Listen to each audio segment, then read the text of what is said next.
다 함께 묵도하심으로 파사데나 주님의 교회 2월 14일 주일 예배를 하나님 앞에 올려드리겠습니다. 하나님 나라의 왕이신 주 예수여, 저희들이 갈급한 심정으로 주 앞에 나아왔습니다.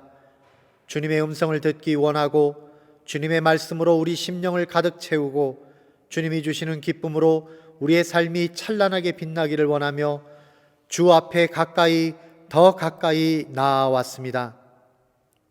주님 이 시간의 예배를 통하여 주님의 이름이 높임을 받으시며 주님의 생수로 우리의 목마름을 해결하여 주시고 주님의 크신 사랑으로 모든 가정마다 은혜와 평강이 가득하게 하옵소서.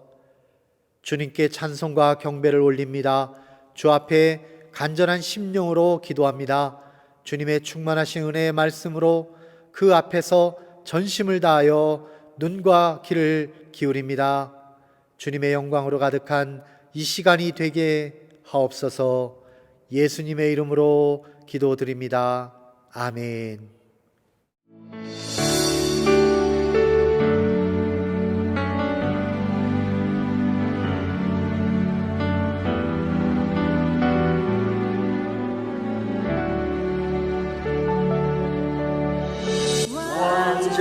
완전하신 나의 주, 그의 길로 날 인도하소서.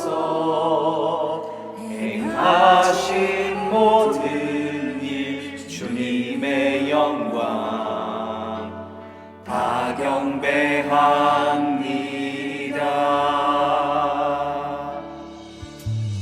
완전하신 나의 주, 그의 길로 날 인도하소서. 행하신 모든 일 주님의 영광 다 경배합니다. 예배합니다.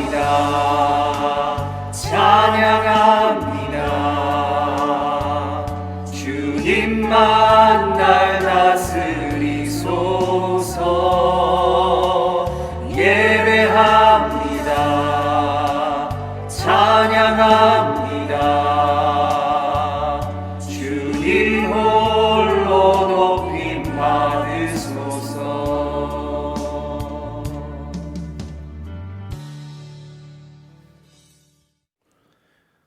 이 시간 교동문 33번 시편 72편을 저와 여러분이 한 목소리로 봉독하여 올리겠습니다. 하나님이여, 주의 판단력을 왕에게 주시고 주의 공의를 왕의 아들에게 주소서. 그가 주의 백성을 공의로 재판하며 주의 가난한 자를 정의로 재판하리니 의로 말미암아 산들이 백성에게 평강을 주며 작은 산들도 그리하리로다. 그가 가난한 백성의 억울함을 풀어주며 궁핍한 자의 자손을 구원하며 압박하는 자를 꺾으리로다. 그들이 해가 있을 동안에도 주를 두려워하며 달이 있을 동안에도 대대로 그리하리로다. 그는 벤풀 위에 내리는 비같이 땅을 적시는 소낙비같이 내리리니 그의 날에 의인이 흥왕하여 평강의 풍성함이 달이 닿을 때까지 이르리로다.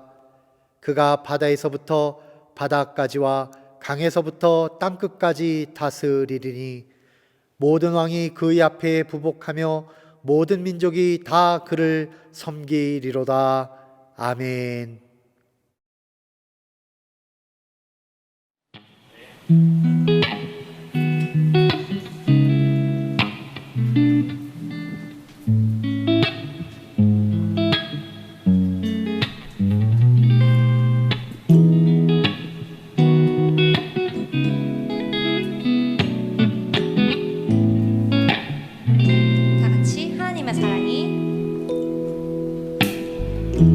하나님의 사랑이 당신의 삶 가운데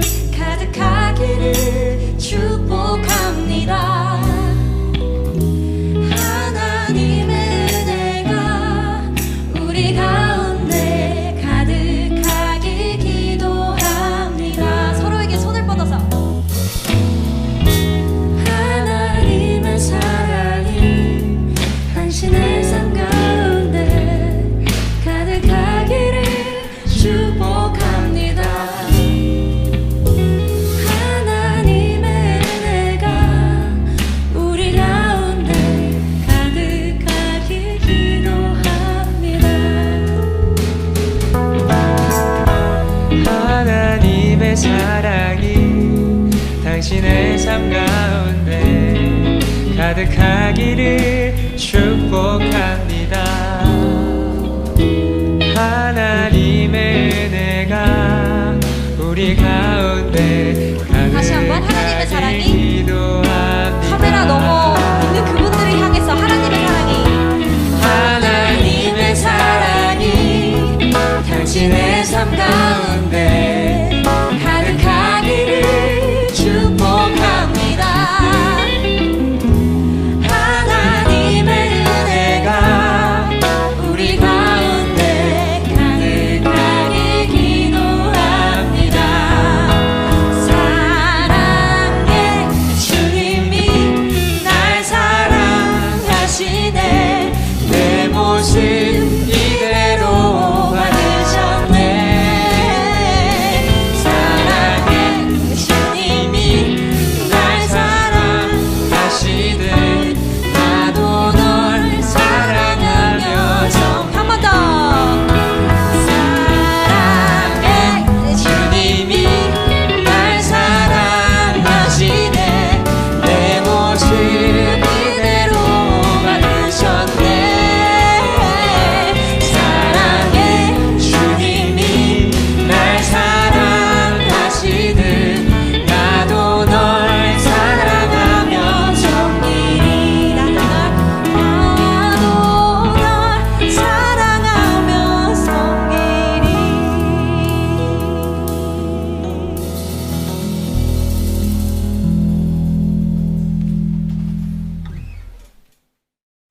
사랑의 주님, 감사합니다.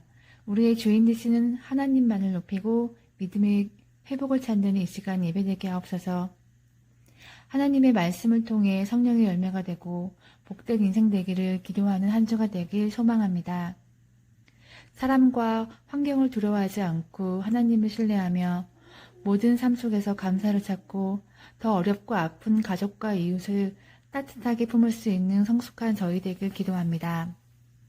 또한 우리 아이들의 신앙과 믿음이 방치되거나 시험에 들지 않도록 부모에게 지혜와 믿음을 주시고 가정 예배가 살아나서 우리 가정의 왕이신 주님을 높이며 찬양할 수 있는 시간 되게 하여 주시옵소서. 새해를 맞이했고 또 한 계절이 바뀌는 시기입니다. 모두에게 새로운 희망과 은혜가 되기를 간절히 기도합니다.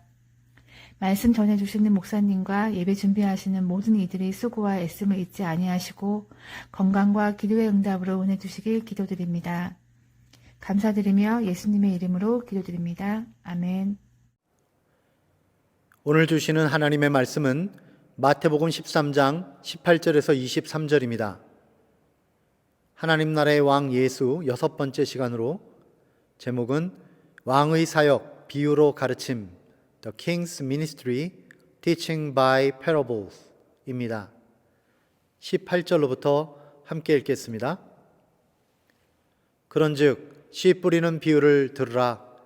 아무나 천국 말씀을 듣고 깨닫지 못할 때는 악한 자가 와서 그 마음에 뿌려진 것을 빼앗나니 이는 곧 길가에 뿌려진 자요.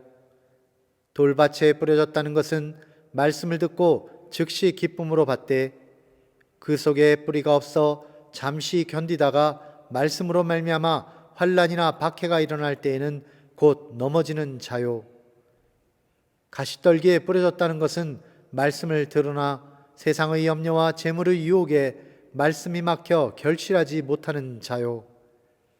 좋은 땅에 뿌려졌다는 것은 말씀을 듣고 깨닫는 자니 결실하여 어떤 것은 100배, 어떤 것은 60배, 어떤 것은 30배가 되느니라 하시더라. 아멘. 할렐루야. 사랑하는 성도 여러분 반갑습니다. 오늘도 하나님 말씀 통해서 여러분 가정에 하나님의 은총이 더욱 가득 넘치시기를 주님의 이름으로 축원드립니다. 오늘 말씀의 제목은 하나님 나라의 왕 예수 6번째 시간으로 왕의 사역 비유로 가르침 The King's Ministry Teaching by Parables 라는 제목으로 은혜를 나누겠습니다. 아인슈타인이 상대성 이론을 발표할 당시에 이 이론은 기존의 사람들이 가지고 있는 생각과 너무나 달라서 아무도 이해하는 사람이 없었다고 합니다. 전 세계에서 10여 명 정도나 이해한다고 하는 아주 어려운 이론이었습니다. 어느 날 아인슈타인의 집 근처에 사는 가게 주인이 아인슈타인에게 묻습니다. 상대성 이론을 이해하는 게 그렇게 어렵다고 하는데 전 세계에서 10명밖에 알지 못한다고 하는데 도대체 그 이론이 어떤 내용입니까? 좀 쉽게 설명해 줄 수 없습니까? 라고 물었죠. 그러니까 아인슈타인이 쉽게 설명을 해줍니다. 이런 비유를 들었습니다. 당신이 아름다운 여인과 1시간을 함께 있다 보면 그 시간이 1분처럼 느껴지죠? 그러니까 가게 주인이 웃으면서 그렇다고 대답을 했습니다. 그런데 만약에 뜨거운 난로 위에 1분 동안 앉아 있다고 한다면 그것은 1시간보다 더 길게 느껴지죠? 그렇다고 하죠. 그러니까 아인슈타인이 말합니다. 그게 바로 상대성 이론입니다. 이처럼 아무리 어려운 상대성 이론이라고 하더라도 비유로 설명해 주면 어떤 말을 하고 있구나라고 이해하기가 참 쉬워지는 것입니다. 이와 같이 예수님께서는 하나님 나라의 백성들에게 하나님 나라에 대한 이야기를 하실 때에 이와 같이 비유로 말씀을 하셨습니다. 그러자 마태복음 13장 10절에서 제자들이 예수께 와서 물었습니다. 왜 사람들에게 비유로 말씀하십니까? 그러자 이어지는 구절들에서 예수님은 비유로 말씀하시는 이유를 이렇게 말씀하셨습니다. 너희에게는 하늘나라의 비밀을 아는 것이 허락됐으나 다른 사람들에게는 그렇지 않다. 가진 사람은 더 받아서 더욱 풍성해질 것이고 가지지 못한 사람은 가진 것마다 빼앗길 것이다. 내가 비유로 가르치는 이유는 그들이 보아도 보지 못하고 들어도 듣지 못하며 깨닫지 못하기 때문이다 라고 말입니다.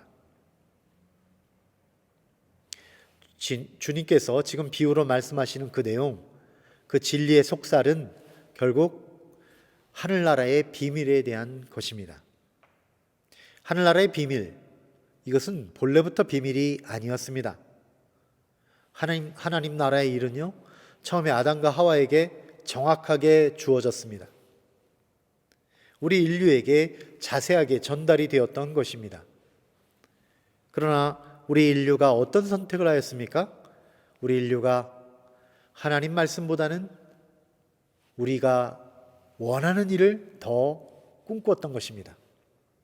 그래서 인류는 너무나 어둠을 사랑하고 더욱 어두운 동굴 속으로 들어가고 음습한 지하 감옥 안으로 스스로 기어들어가 버린 것입니다.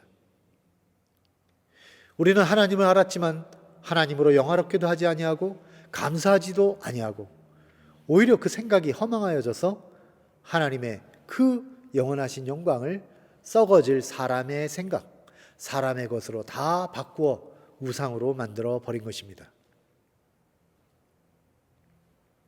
그래서 그 밝고도 찬란한 하나님 나라의 진리, 그것은 우리들에게 이제 비밀이 되어 버린 것이죠.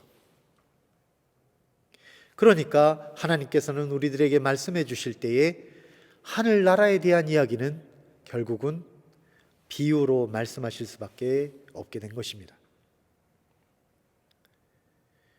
그러고 보니 이 비유로 말씀하시는 하나님의 심정, 그것은 이 우리 부모들의 심정이나 아니면 전문가들의 심정과 비슷합니다.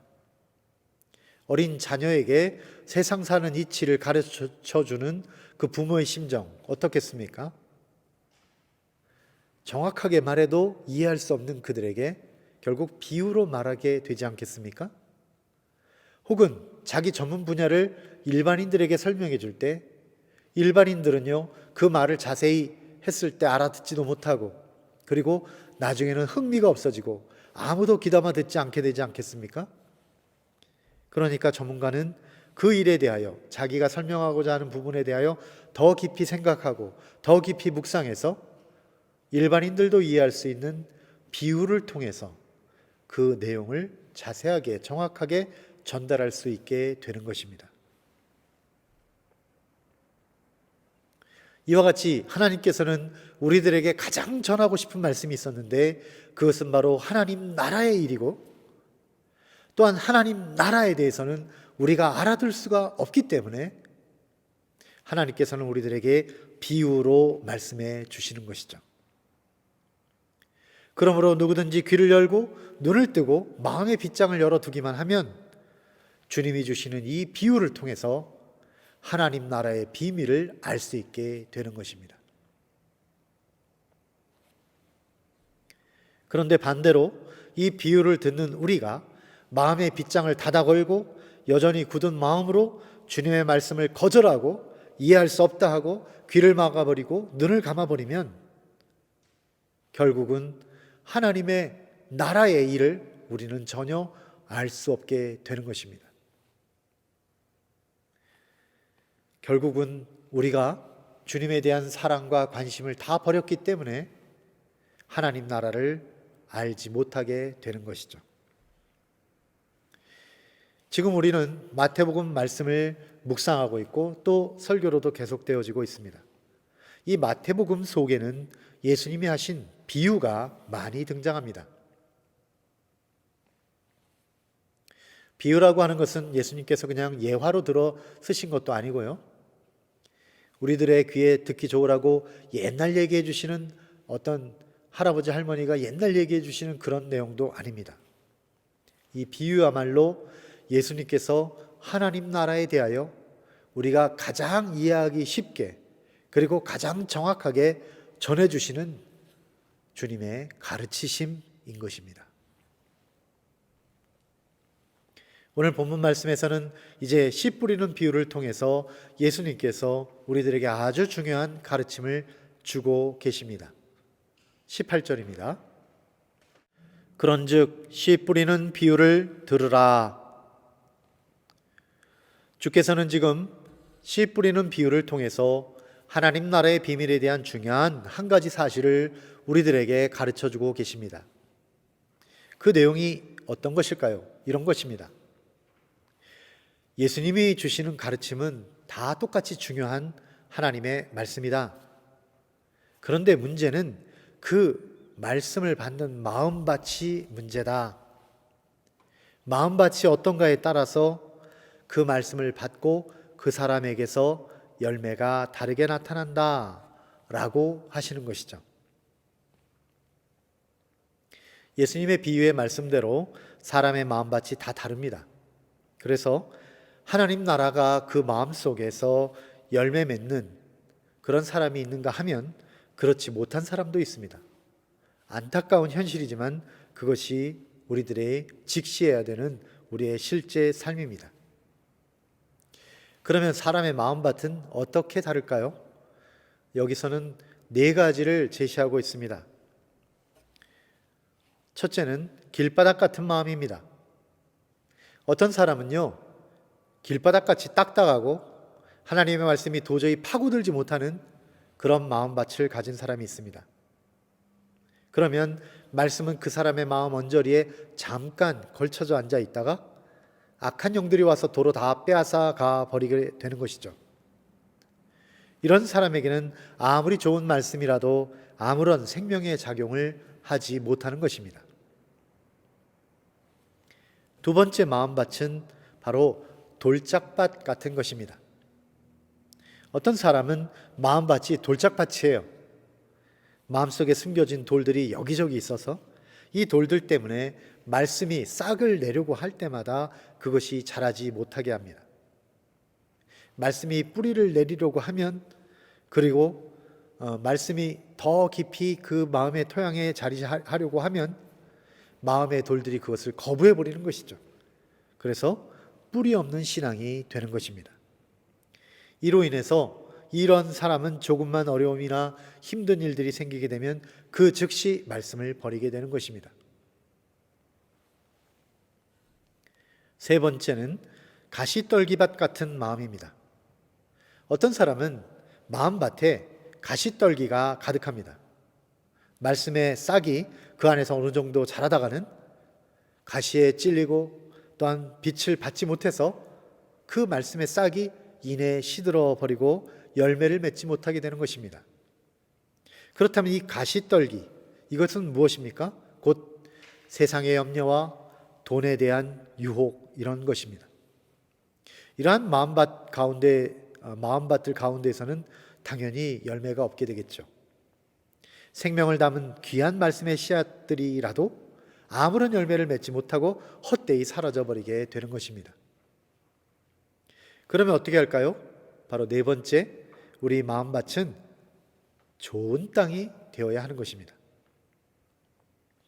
하나님의 소원이시기도 하고요, 또한 우리 마음의 소원이기도 한 것은 바로 이와 같이 많은 열매를 맺는 좋은 땅이 되어야 하는 것입니다. 좋은 마음밭에 말씀의 씨앗이 떨어지면요, 그 말씀은 잘 결실해서 100배나 60배나 혹은 30배라도 열매가 맺히게 되어 있는 것입니다. 그럼 우리 모두 이 말씀에 빗대어서 우리 자신의 처지를 한번 생각해 봅시다. 과연 나는 어떤 마음밭을 가지고 있는 것일까요? 혹시 내가 돌밭이나 가시떨기 밭은 아닐까요? 혹은 나는 과거에 좋은 마음밭이었지만 지금은 마음이 딱딱해져서 길바닥이 되어버린 것은 아닙니까? 그리고 지금 나는 진심으로 나의 마음이 하나님의 말씀이 잘 자라고 그래야 그렇게 열매를 맺게 되는 옥토가 되어 있는 것은 아닙니까? 어떤 것인지 한번 돌아보는 이 시간이 되시기를 바랍니다.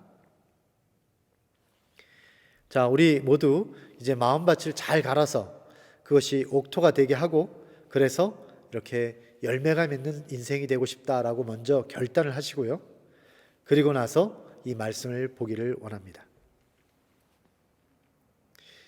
우리가 이전에 살았던 삶의 방식, 생각머리, 가치관, 잘못된 어떤 사고방식, 습관, 이 모든 것 다 이제 걷어내고 이제 하나님께서 말씀을 뿌렸을 때 그 풍성한 열매를 맺는 마음밭이 되시는 저와 여러분 다 되시기를 주님의 이름으로 축원드립니다.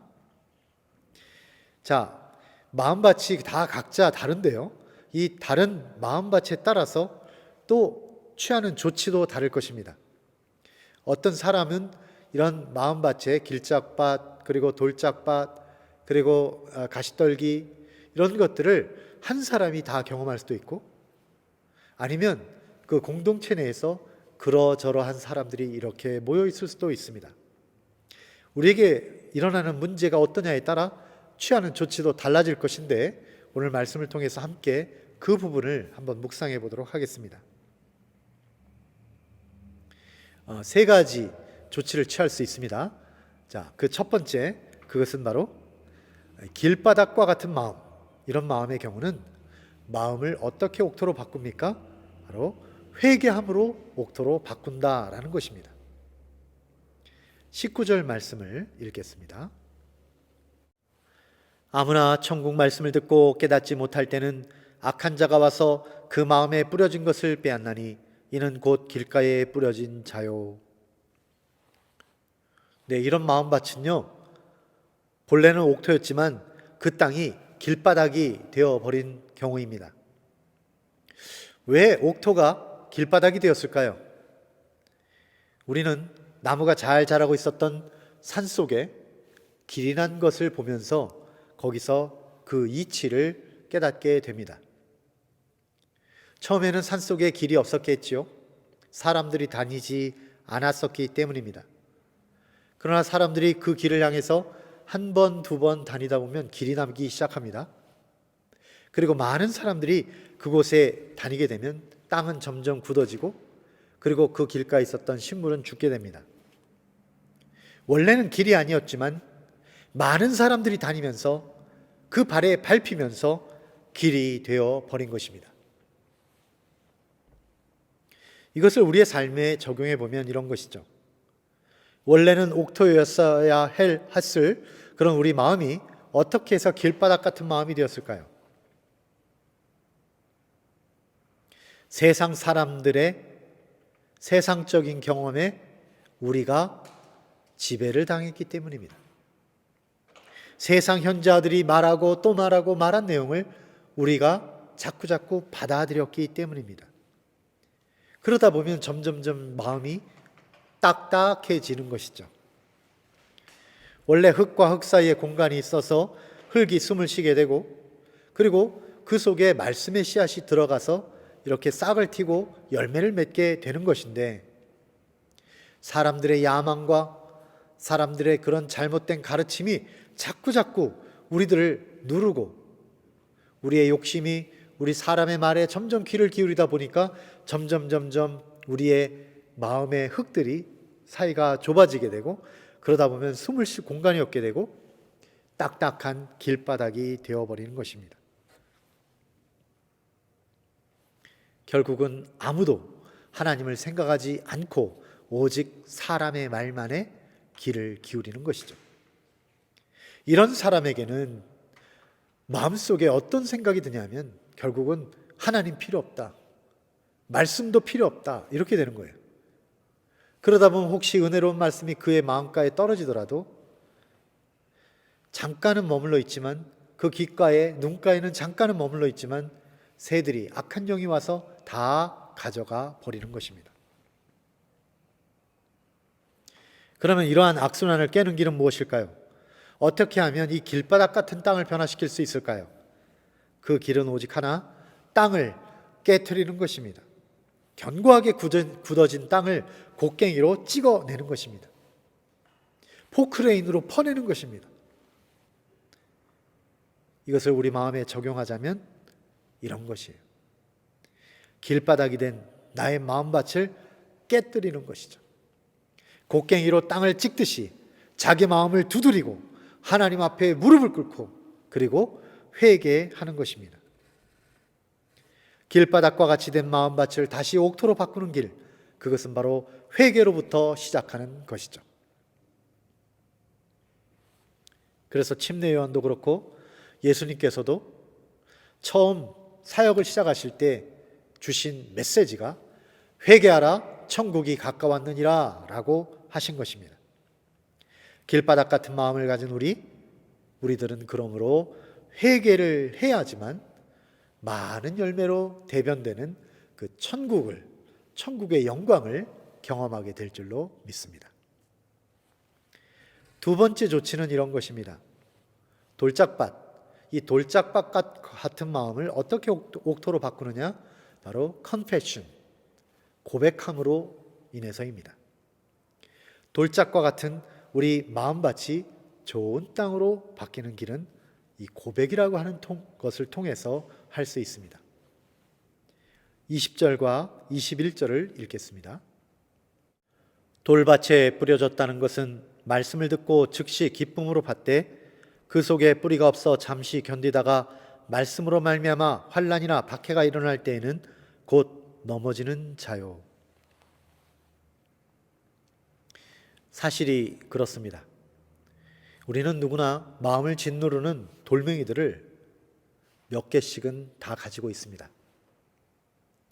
우리는 마음이 갑갑하고 고통스럽게 하는 기억들, 그럼으로써 두렵게 하고 의심하게 하는 돌덩이들을 마음에 평생 지고 살고 있습니다. 한국 사람들은 이러한 돌덩이가 너무나 커서 이것을 이름하여 한이라고 부르기도 합니다. 한에 서렸다, 한에 사무쳤다 라고 말하기도 하죠. 우리가 우리의 마음밭을 잘 이렇게 농사를 짓기 위해서, 이렇게 기경을 하기 위해서는 포크레인이나 이런 곡괭이나 모로 땅을 파서 이 땅을 다 불러일으켰다고 하더라도, 그래서 흙과 흙 사이를 이렇게 넓게 펴게 했다고 하더라도 우리 마음속에는 아직도 말씀이 뿌리를 내리는데 방해가 되는 것이 있습니다. 그것이 바로 돌덩이들입니다. 돌이 많이 있으면 여기서 열매를 맺을 수가 없는 거예요. 그렇다면 어떻게 우리 마음밭에서 돌덩어리들을 드러낼 수가 있을까요? 저는 어렸을 때부터 서울에서만 나고 자랐기 때문에 농사를 직접 지어본 경험은 없습니다만, 하지만 대학 시절에 저희 외갓집에 갔다가 새로 개간하는 밭이 옥토가 되도록 바꾸는 일에, 그런 작업에 제가 도움이 되어 드린 적이 있습니다. 외삼촌 댁에 갔는데 어떤 산 밑에 있는 땅을 개간을 새로 하셨어요. 그러다 보니까 돌이 참 많은 밭이었습니다. 이런 땅은 아무리 갈아도 농사지을 밭이 되지 못합니다. 그래서 외삼촌과 아주머니는 하루 종일 여기서 이 밭에서 돌을 드러내는 그런 작업을 하셨습니다. 그래서 제가 방학 때 내려갔지만 그것을 그냥 안타까워서 그냥 보고만 있을 수가 없어서 저도 방학 내내 거기서 돌을 끄집어내는 일을 도와드렸습니다. 밭 한가운데 쭈그리고 앉아서 하나씩 하나씩 돌을 담아내어 그것을 밖으로 끌어내야 하는 것입니다. 우리 마음속에 있는 돌들도 마찬가지입니다. 그 돌덩어리들을 마음에 그냥 묻어두지 말고 하나씩 하나씩 찾아내서 다 드러내야 하는 것이죠. 어떻게 그럴 수 있을까요? 그것은 마음밭에서 돌덩어리들을 찾아내야 하는 것입니다. 그리고 그것을 하나씩 하나씩 땀 흘려 드러내야 하는 것이죠. 우리 마음속의 모든 의심과 고심, 그리고 원망하는 마음과 한의 정서들을 입으로 고백하고 마음으로부터 다 드러내는 것입니다. 하나님 앞에서 이렇게 고백하는 과정, 이것을 우리는 기도라고 부릅니다. 또한 사람 앞에서 고백하는 것을 천주교에서는 고해성사라고 하고 기독교에서는 기독교적 상담이라고 말합니다. 이와 같은 과정을 통해서 돌들을 계속해서 끄집어 내어야만 우리 마음밭이 옥토로 변하게 되는 것이죠. 우리가 간절하게 하나님 앞에 회개하고 자복하며 컨페션의 기도를 올리게 되면요, 하나님께서는 우리 마음속에 있는 돌들을 하나씩 하나씩 끄집어 내어 주십니다. 주께서는 결코 이것을 어떤 마술처럼 뿅 하고 사라지게 하는 것이 아니라 주께서 직접 땀을 흘리시고 피를 흘리시며 그 하나하나의 과정들을 주님께서 친히 행하시는 것입니다. 그것은 상담의 경우도 마찬가지입니다. 목양을 하는 리더가 상담을 할 때에는 우리가 같은 사람의 입장에 서서 그 말들을 하나씩 다 들어줍니다. 그리고 그 마음속에 있는 돌들을 끄집어낼 수 있도록 도와줍니다. 그러면 상담하는 이 피상담자는 자기 마음속에 있는 돌덩어리를 끄집어내는 과정을 지나가야 하는 것이죠. 그러므로 기도이든 상담이든 어찌되었든 이렇게 마음밭의 돌들을 걷어내는 일들, 이것들은요 하나같이 다 고통과 땀의 작업들의 연속입니다. 언제까지 계속 이 일을 해야 할까요? 돌짝밭이 옥토가 되는 그날까지 가장 무겁고 큰 돌덩어리부터 시작해서 계속해서 그 마음밭으로부터 돌덩어리들을 끄집어내야 하는 것입니다.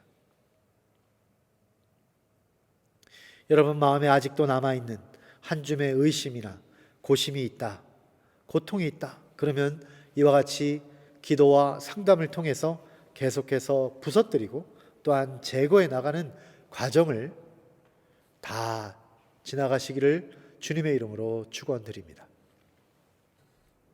세 번째 방법이 여기 있습니다.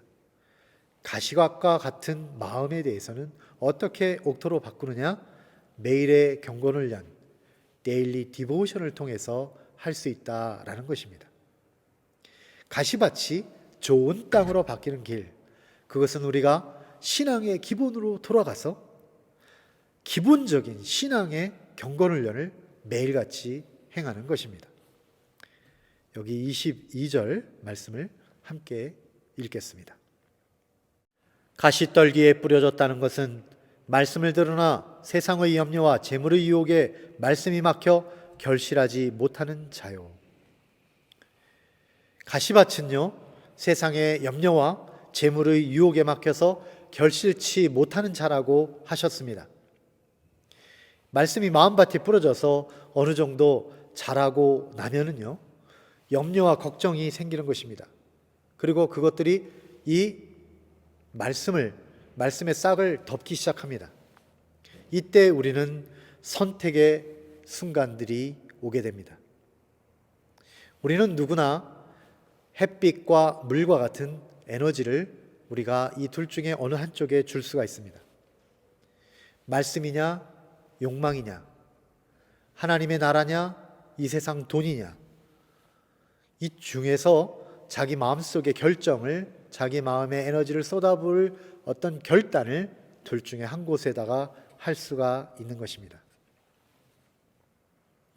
사업을 하는 사람이 돈을 다룸에 있어서 융통성을 어느 정도 가져야 되는 것은 필요합니다. 그러나 본인이 분명히 깨달을 수 있는 말씀, 그 말씀에 위배되는 돈 사용법이 있어요.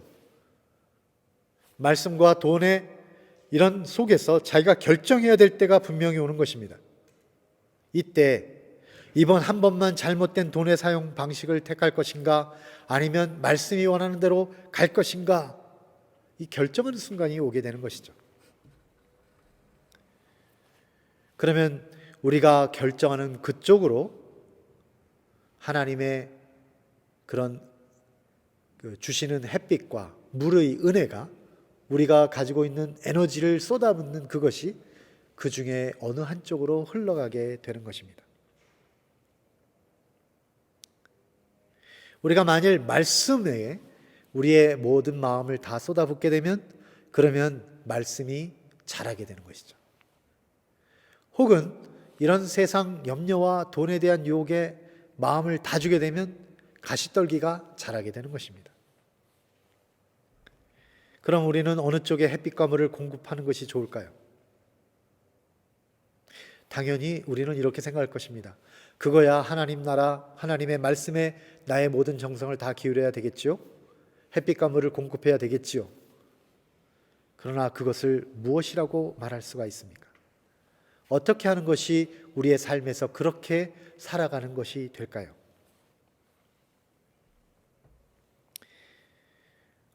우리가 그렇게 말씀에다가 공급을 해야만 이제 세상 염려, 돈에 대한 유혹들이 사라지고 가시떨기가 제거되고 다 뿌리채 뽑혀지고, 그리고 우리가 좋은 열매를 맺게 되는데요. 어떻게 하는 것이 과연 이와 같이 말씀에다가 우리가 햇빛과 비를 공급하는 것이 될까 묵상하는 중에 과거에 어떤 청년과 대화하면서 귀한 깨달음을 얻었던 기억이 떠올랐습니다. 그 형제와의 대화 속에서 이 마음밭에 가시덤불을 제거하는 비결, 어떻게 하면 하나님 말씀에다가 더 햇빛과 물을 공급할 수 있는가 하는 비결, 이것을 알게 되었습니다.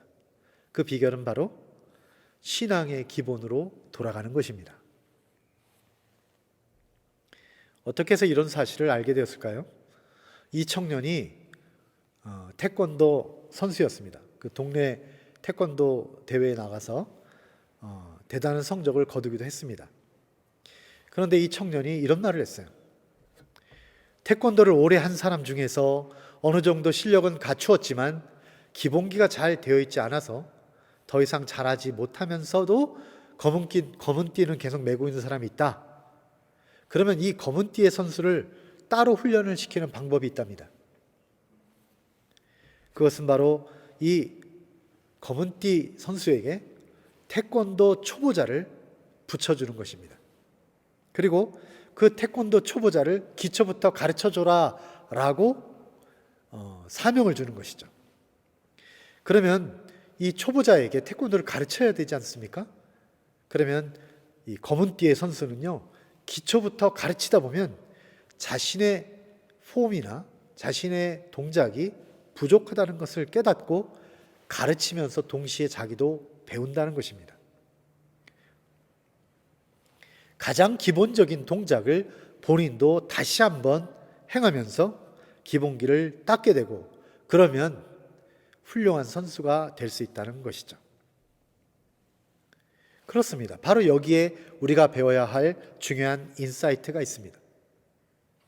믿음이 어느 정도 있지만 세상의 염려와 재물의 유혹으로 더 이상 잘하지 못하는 사람, 이 사람을 어떻게 하면 하나님의 사람으로, 어떻게 하면 열매 맺는 마음밭으로 바꿀 수 있을까요? 그것은 바로 이 사람의 모든 관심을 신앙의 초보자를 훈련시키는 데 쏟게 하는 것입니다. 띠는 검은 띠인데 실력이 부족한 이 사람에게 신앙의 초보자를 붙여주고 그를 도와주라고 하는 것이죠. 그러면 이 사람은 신앙의 초보자를 돕고 또 그를 위해서 기도하고 또 그에게 큐티하라고 하면서 본인도 큐티 안 할 수가 없으니까 큐티를 하고 하다 보면 그 자신이 더욱더 깊은 성숙의 길로 인도받게 되는 것을 알게 되는 것입니다. 매일의 경건 생활에 힘쓰다 보면 자신의 신앙도 자라나게 되는 것을 경험하게 된다는 것이죠. 이러한 현상은 우리 목회자들에게도 마찬가지로 나타납니다. 저는 주님 앞에 이런 기도를 해본 적도 있습니다. 왜 저를 이토록 힘들고 지치는 목회자의 길로 부르셨습니까? 그냥 내 한 사람이나 신앙생활 잘하게 놔두시면 안 됩니까?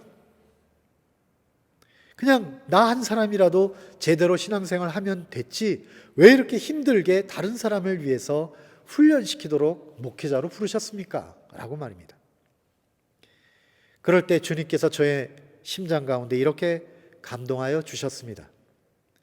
양들을 섬기고 그들을 훈련시키는 것이 곧 너도 살 길이다. 이것도 너를 훈련시키고 또 너에게 상을 주기 위해서 너를 위해 준비한 나의 배려이다 라고 주님이 저에게 말씀하시는 것입니다. 사랑하는 여러분, 여러분들도 마찬가지입니다. 여러분들에게 주님께서 좋은 열매 맺는 사람이 되게 하려고 하시다 보니까 여러분에게 또 다른 어떤 사람에 대한 마음의 부담을 주신 거예요.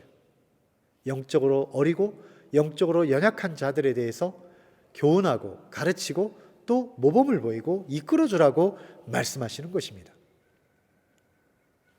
그러면 그에게 모범이 되기 위하여 자기 자신에게 먼저 좋은 매일의 경건훈련, 데일리 디보션을 하게 되고 그러면 그것이 자신의 삶에서 오는 세상의 염려나 돈에 대한 유혹들이 사라지게 되는 역사가 일어나게 되는 것이죠. 이제 결론을 말씀드리겠습니다. 23절입니다. 좋은 땅에 뿌려졌다는 것은 말씀을 듣고 깨닫는 자니 결실하여 어떤 것은 100배, 어떤 것은 60배, 어떤 것은 30배가 되느니라 하시더라.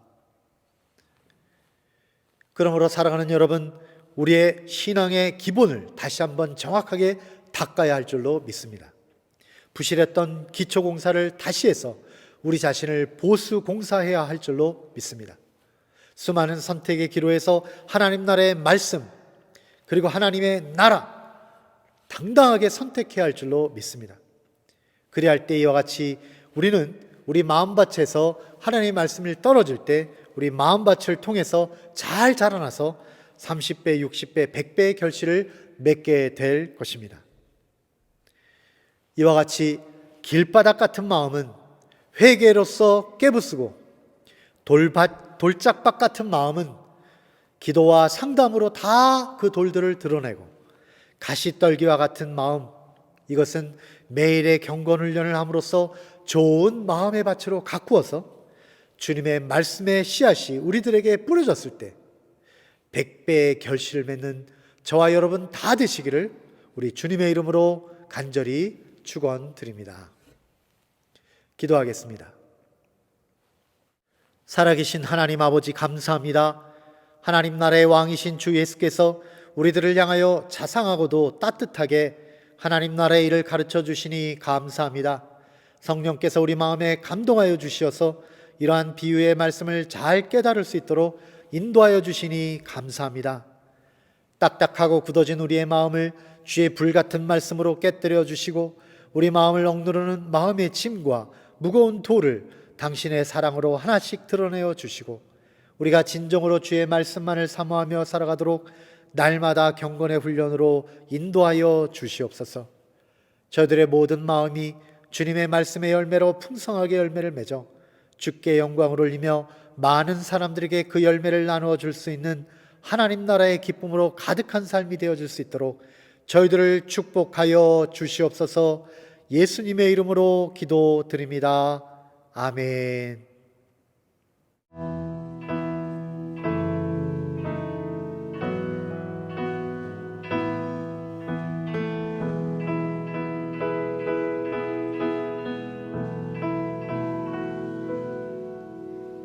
내 마음에 주를 향한 사랑이 나의 말엔 주가 주신 진리로 나의 눈에 주의 눈물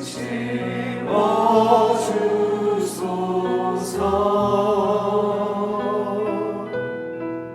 내 입술에 찬양의 향기가 내 입술에 찬양의 향기가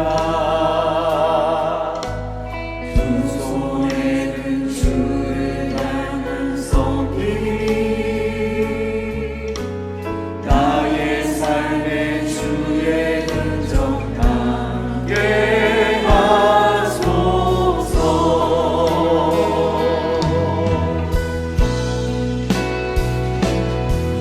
하나님의 사랑이 영원히 함께하리. 십자가의 길을 걷는 자에게 순교자의 삶을 사는 이에게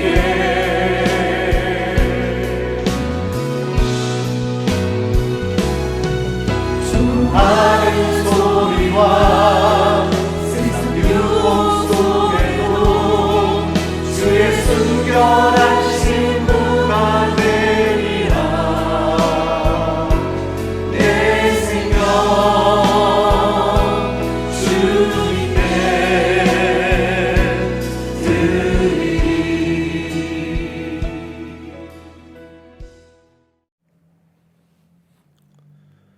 이제는 축도로서 모든 예배를 마치겠습니다. 이제는 우리 주 예수 그리스도의 은혜와 하나님 아버지의 사랑하심과 성령님의 내주 역사 동행하심이 진실로 마음밭을 잘 기경하여서 하나님의 말씀으로 풍성한 열매를 맺기를 소망하는 사랑하는 주님의 교회 모든 성도들 머리 위에 이제로부터 영원토록 함께 없시기를 살아계신 예수님의 이름으로 간절히 축원하옵나이다. 아멘.